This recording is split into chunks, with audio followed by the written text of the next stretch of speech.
அன்பானவர்களே, அன்பு வணக்கங்கள். ஆன்மீகம் என்பது என்ன? இதுவரை யாருக்கும் அது முழுமையான விளக்கமோ தெளிவோ தெரியாது. கோயிலுக்கு போகிறோம், கடவுளை வணங்குகிறோம், பரிகாரங்களை செய்கிறோம், சடங்குகளை செய்கிறோம். இதைதான் ஆன்மீகம் என்று நினைத்துக் கொண்டிருக்கிறார்கள். இது ஆன்மீகம் அல்ல. இப்ப ஆன்மீகம் என்பது என்ன?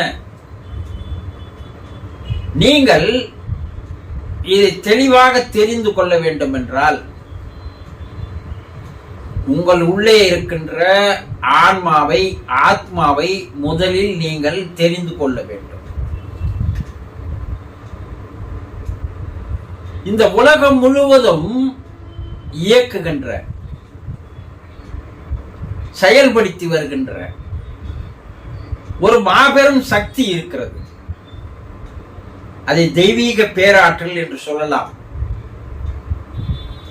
பல பெயர் வைத்து அழைக்கலாம். ஒரு மகா சக்தி என்று சொல்லலாம். அதை பரமாத்மா என்று சொல்கிறார்கள். அதுதான் கடவுள், தெய்வம், ஆண்டவன் எல்லாம் பெயரிட்டு அழைப்பது அந்த பரமாத்மாவை தான். அந்த பரமாத்மா நாம் தெளிவாக தெரிந்து கொள்ள வேண்டும் என்றால், உங்களுக்குள்ளே இருக்கின்ற ஜீவாத்மாவை நீங்கள் தெளிவாக தெரிந்து கொண்டால் போதும். இவ்வுலகை அனைத்தையும் நீங்கள் தெரிந்து கொண்டவர்களாக மாறிவிடுகிறீர்கள். அண்டத்தில் உள்ளதே பிண்டத்தில் உள்ளது, பிண்டத்தில் உள்ளதே அண்டத்தில் உள்ளது என்று சித்தர்கள் இரு வரியில் மிக விளக்கமாக கூறி சென்றிருக்கிறார்கள். தெய்வம், கடவுள், ஆண்டவன், பரம்பொருள், பரமபிதா என்பது எங்கேயோ இல்லை, உங்களுக்குள்ளேதான் இருக்கிறது.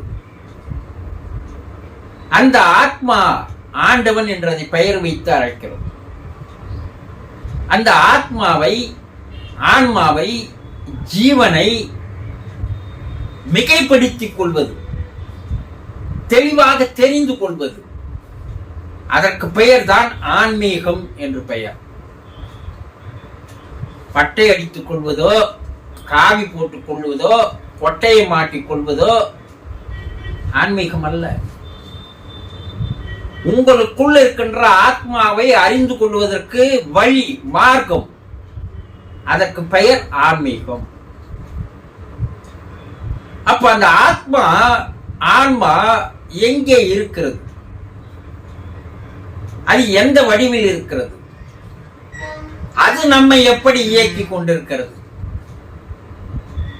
என்ஜான் உடம்பை சரியாக நீங்கள் தெளிவாக தெரிந்து கொண்டால், ஊன் உடம்பே ஆலயம், உள்ளமே பெருங்கோயில்,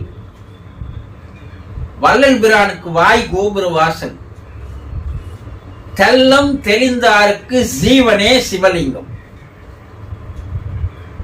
அது தெரிஞ்சுக்கினீங்கன்னா, இறைவன் நமக்குள்ளேயே இருக்கிறான். நமக்குள் இருந்து இயக்கி கொண்டிருப்பவனும் அவன்தான். இந்த உலகில் இருக்கின்ற 84 லட்சம் ஜீவராசிகளையும் இயக்கி கொண்டிருப்பவன் அவன்தான். இந்த உலகையே இயக்கி கொண்டிருப்பவன் அவன்தான். அப்போ உலகில் இருக்கின்ற எல்லாத்தையும் தெரிந்து கொள்வதற்கு காலங்களாகும். மிக எளிமையான, சுலபமான ஒரு வழி, உங்களுக்குள்ளே இருக்கின்ற ஜீவாத்மாவை, ஆன்மாவை அறிந்து கொண்டு அதை களங்கமில்லாமல் பரிசுத்தமாக மாற்றிக்கொள்கின்ற ஒரு கல்விக்கு பெயர் தான் ஆன்மீகம்.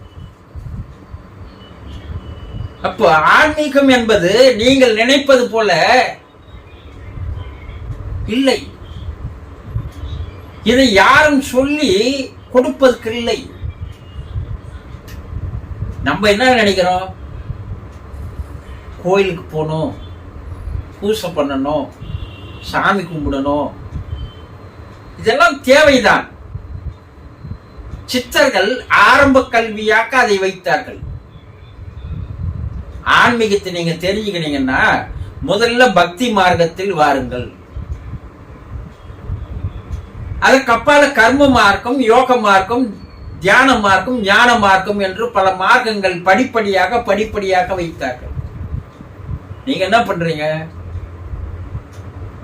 முதல்ல போய் சேர்ந்த ஆரம்ப வகுப்பிலேயே இருந்து கொண்டிருக்கிறீர்களே தவிர